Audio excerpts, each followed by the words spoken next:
Hello, this is Amritam and welcome to a new video in our series Networking with CyPerf.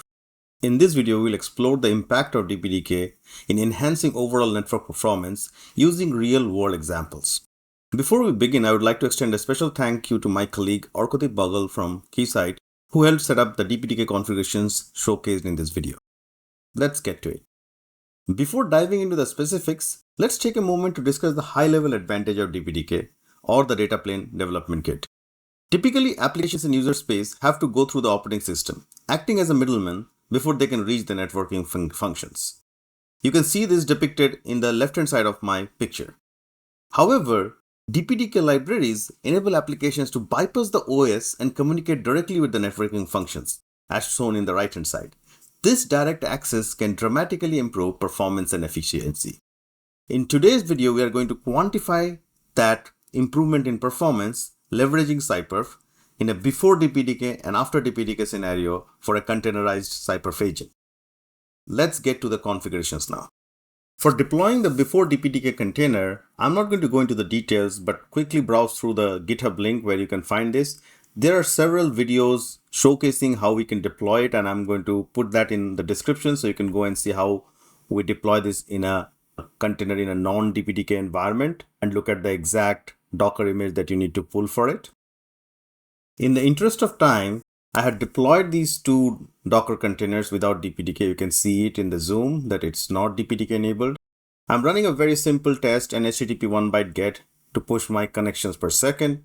I'm looking for 6 million connections. I kept the test running and you can see I'm getting around 5 gigs of throughput. And the connections per second, the maximum I'm getting is around 820K, 790K. With the non-DPDK containers. So we can see the rest of the statistics, including the request rate. So average 800K connections per second with this number. And now we'll go to the DPDK based setup. Unlike regular Docker, to run containers on DPDK, you have certain pre-steps that you need to follow. For example, installing the right Python modules, installing the DPDK itself, setting up the huge pages to have so that DPDK has the adequate amount of memory to do its work. Then you need to identify the right NIC from where the traffic needs to be sent and the right NUMA, which is adjacent to the NIC. So I have skipped some of these pre-steps that I showed, but identifying the NIC and the NUMA, all of these we are going to discuss in details.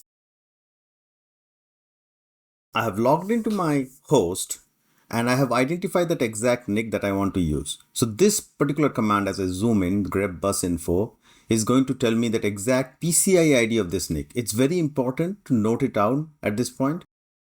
Once I have noted down, then I'm going to use the same device name, the interface name, which is you can see in the middle, and use this NUMA_node command to see which NUMA this interface is attached to.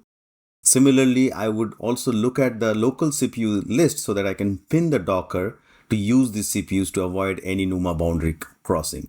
This is all ways to optimize the overall traffic so that the interface that is attached to the NUMA and also pinned to the right kind of CPUs. So I will do that for the second interface as well on the server side, and then I'm going to proceed to execute the Docker commands. Post this, I'm going to create a management network which my Dockers are going to use. So you can see mgmt-network is the name and the subnet I have given. Once I'm done this, I have created these two Docker commands that are going to deploy the CyPerf's client agent and server agent. I'm going to go through one by one. First few sections is pretty standard. I am deploying this in a privileged mode. I'm giving it a name so that it can be identified later when you do Docker PS. You can see the network. I'm attaching the mgmt-network that I just created, so my Dockers will have it. My first client agent is on NUMA node 1. This was taken before, and you can also see the CPUs that I have pinned. This PCI ID is something that was for that interface that I'm using for the client agent. The next I allocate the huge pages, 32 gigs for NUMA node 1. This 0,3200 means that since I'm in NUMA node 1, not on 0, NUMA node 0, I'm allocating 0 gig for this agent, but for NUMA node 1, I'm allocating 32 gig. If I was in NUMA node 0, I would have reversed it. I would have had it 32000, 0, which means NUMA node 0 would have got allocated 32 gigs of memory and NUMA node 1 would have allocated nothing for this particular agent. Next, I give a name to this particular memory allocation so that everybody can understand that this memory has been allocated to this particular Docker container. So DPDK underscore client is that name that will signify that. These agents needs to connect to our controller. So I have this controller IP. This basically tells this command that once the agent pops up, it should initiate communication to this particular CyPerf controller. Post this, I give a tag so that in the controller I can identify the agent. These are commands to load these DPDK modules. The dev module needs to be loaded.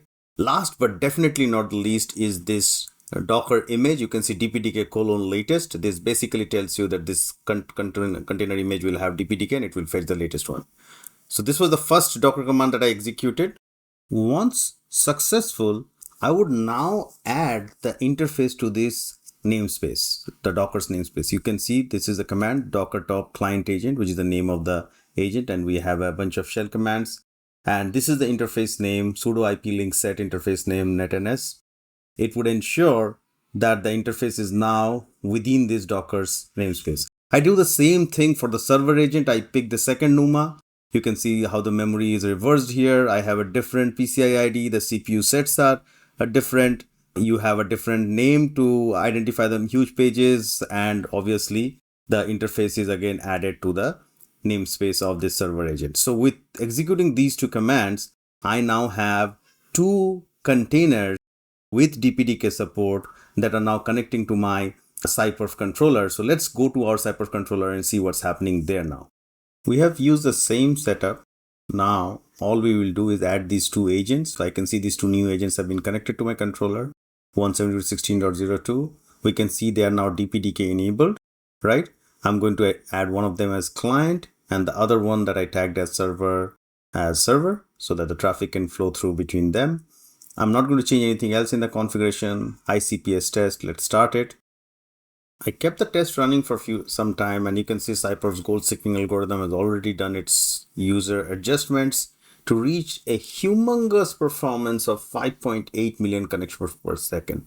That's almost 7x the 800,000 that we got without the DPDK enabled. I know DPDK enabling had some steps, but you can clearly see the huge benefits that you can get from the same infrastructure just by removing the OS middleman and ensuring that the containers can have a direct access to the virtual functions or the network interface cards. Thanks a lot for listening.